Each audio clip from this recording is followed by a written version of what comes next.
try to pull it out.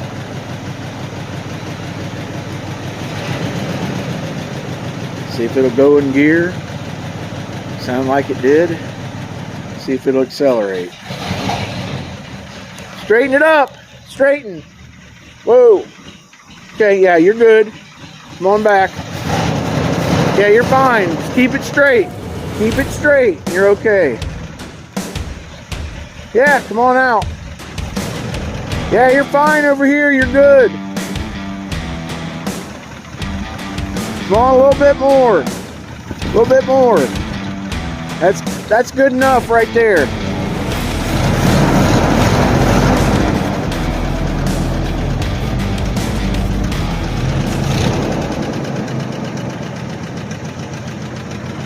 I'll be.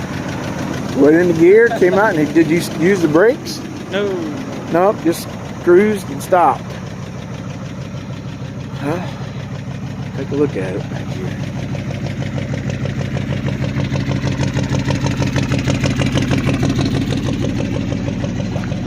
Still has a little shake to it, so it ain't running smooth. So we got plug wires and plug jets. Okay.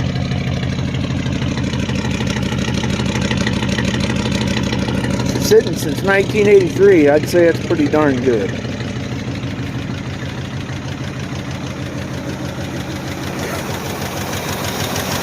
think we're good on the driver's side. We just need to get the clack and stop over here. Ooh. I don't know. Valve. Okay.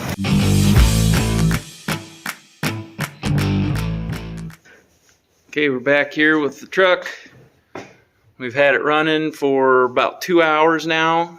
Longest time was yesterday for about 1 hour and 20 minutes, I would say. Trying to get the lifters to pump up because there's a lot of clacking and ticking over here. I think I've come to the conclusion that that ain't going to happen. So I'm going to have to take the manifold off and pull the lifters out, put new ones in, or at least used ones from my 460 that were working fine before I changed the cam and lifters on it a year or so ago. So maybe we can save on some money with that, but we'll see. So I'm moving along till we get stuff for that.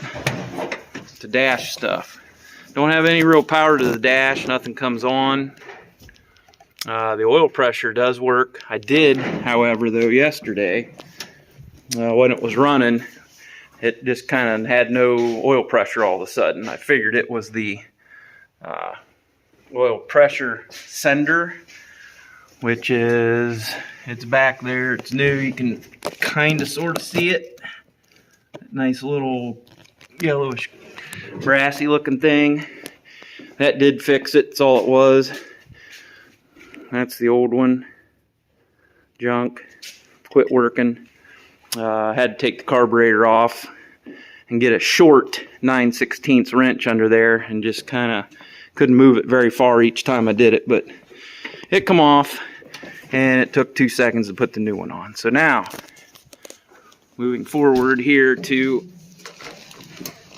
this dash, I checked to see if I was getting power to the fuse box.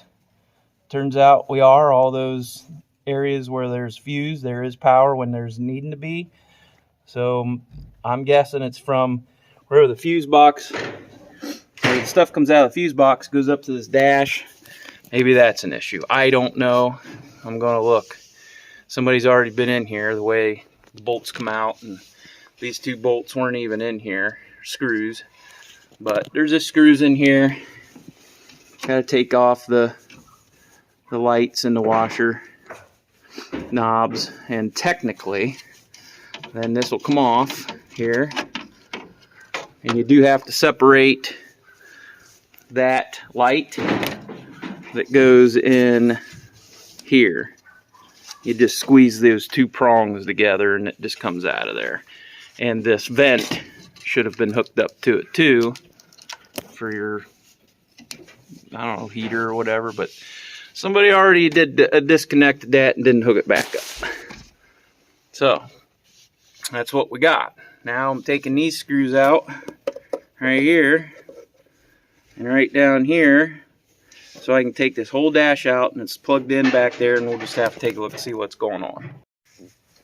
Okay, so dash is out, and it's hanging there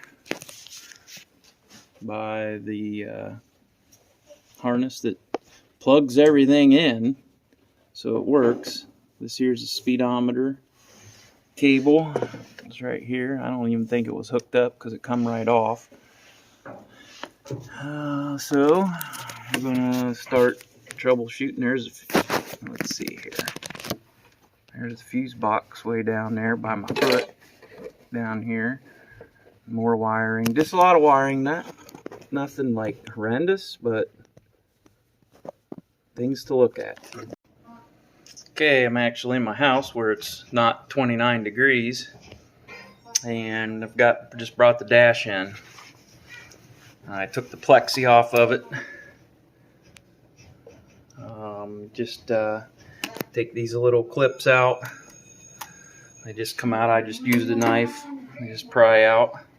Cleaned it up since we're here, and why I even brought it in here in the first place was to clean up the connections on these ribbons here, these copper areas.